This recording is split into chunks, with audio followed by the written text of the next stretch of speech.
Just doing a video on our 2016 Golf Savannah 499.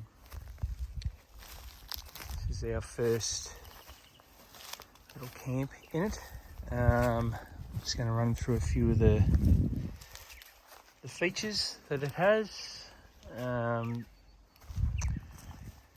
Just for those that are thinking about either purchasing one or just interested to know about it. I'll start off with the outside of it. It's quite a large storage boot on the front.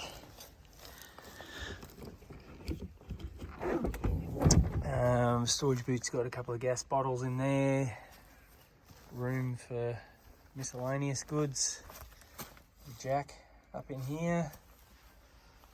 I think the front of it might be fiberglass, and the rest of the walls are like a compressed aluminium insulated panel.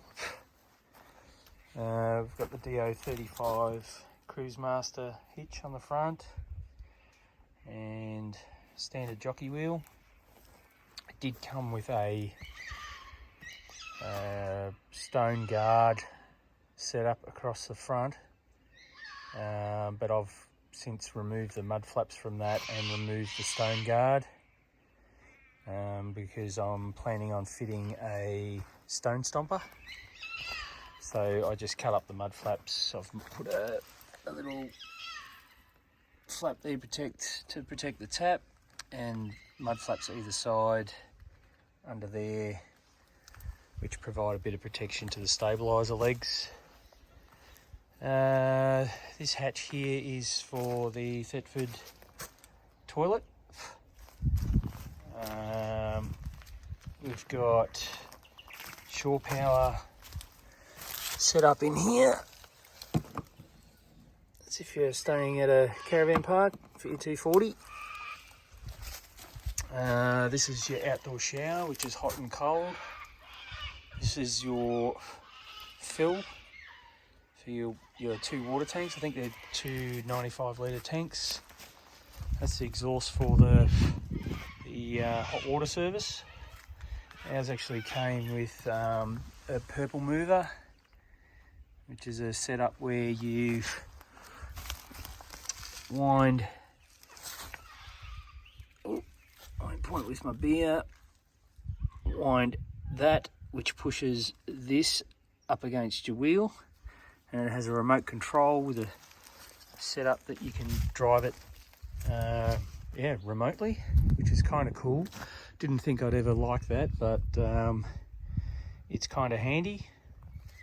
I probably will, if we ever do a long trip around Australia, I will probably remove that setup, because if you did a river crossing or something, it would be fully submerged, and I believe they're not completely waterproof, and it would probably kill them. While I'm down here, we have a diesel heater, so that's the exhaust for the diesel heater, and that's your outlet there for the grey water. I've actually been underneath the caravan and provided a bit more protection of the pipes and things. I've wrapped them with foam, which you can probably see up in here, and I have heat wrapped the exhaust to ensure that it doesn't interfere with the foam that I've wrapped the pipes with. It's got the trailing arm suspension, which seems to operate all right, bounces along okay. We've got a spare diesel tank here that we will use for the diesel heater. That's your feed in tank for the diesel heater. We're running the crash pad spare wheel bag as a storage for things like the floor mat and whatever. This model actually comes with a fold out step, but they're notorious for getting hit because they hang too low, so I've removed it and just blanked it with a bit bit of ply, painted the edges black so it blends in, and ended up buying this Malenko step. I think it was $40 or something, maybe $60. It comes with a Thule, whatever the brand name is, awning, which we've had to learn how to use today. It was pretty easy to set up.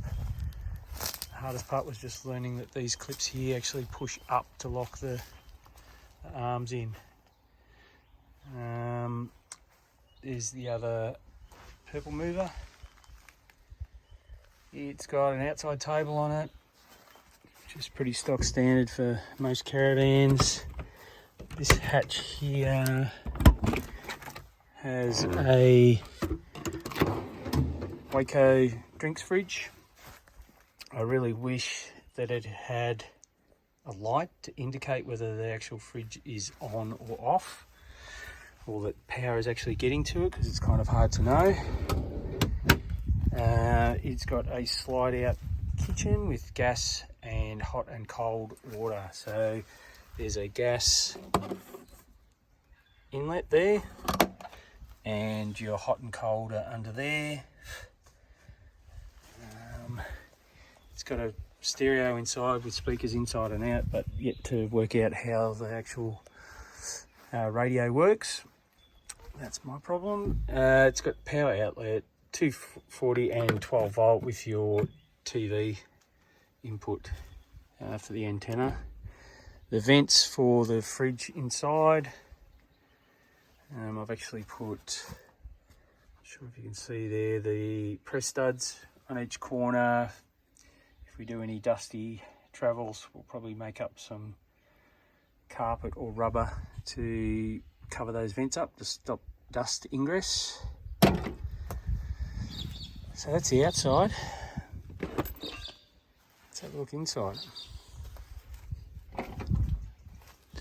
So you've got a little step here,